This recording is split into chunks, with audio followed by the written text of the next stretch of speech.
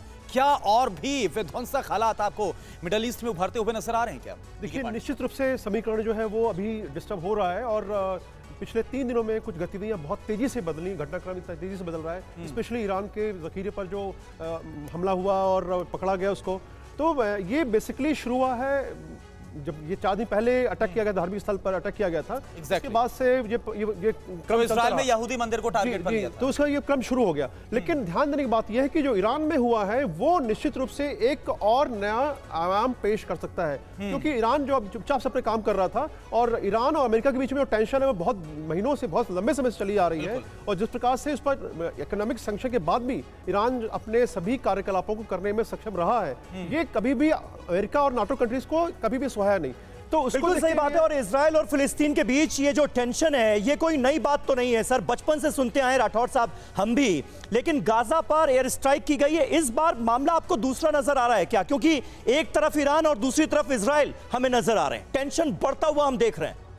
Israel का Gaza पट्टी पे हमला बहुत बड़ी बात नहीं है। जब भी कोई इंटरनल हालात होते हैं या कोई टेरर अटैक होता है तो वो उस पर हमला कर देते हैं। गाजा पट्टी के अंदर जो हमास ग्रुप है उसको सपोर्ट ईरान से मिलता है, भी कोई नई चीज़ नहीं है। बिल्कुल। तो ये चीज़ इस बार ज़्यादा बढ़ गई क्योंकि 2 अटैक एक साथ वहाँ पर हुए थे, जिसकी वजह से ये जो अपना यहूदी मंदिर में 7 लोगों को मारा गया था, उसके बाद इजराइल ने रिटेलिएट किया था, वहाँ मारा गया। उसके तुरंत बाद आपने ईरान के ऊपर अटैक देखा, उसके तुरंत बाद ईरान पे अटैक देखा, जो कि मुश्किल से 2 या 3 दिन, 25, 26, 27, ये एक्चुअली 3 दिनों के अंदर ये सारी कार्रवाइयाँ हुई। तो ये इस तरीके से ये सिचुएशन अनफोल्ड हो रही है। लेकिन ईरान, इजराइल और फ़लस्तीनी संगठन, ये आपस में तीनों का एक कनेक्शन है जो एक दूसरे के ऊपर हमलावर होते रहते हैं। बिल्कुल बिल्कुल सही बात है, क्योंकि फिलिस्तीन की अपनी कोई सेना है तो है नहीं।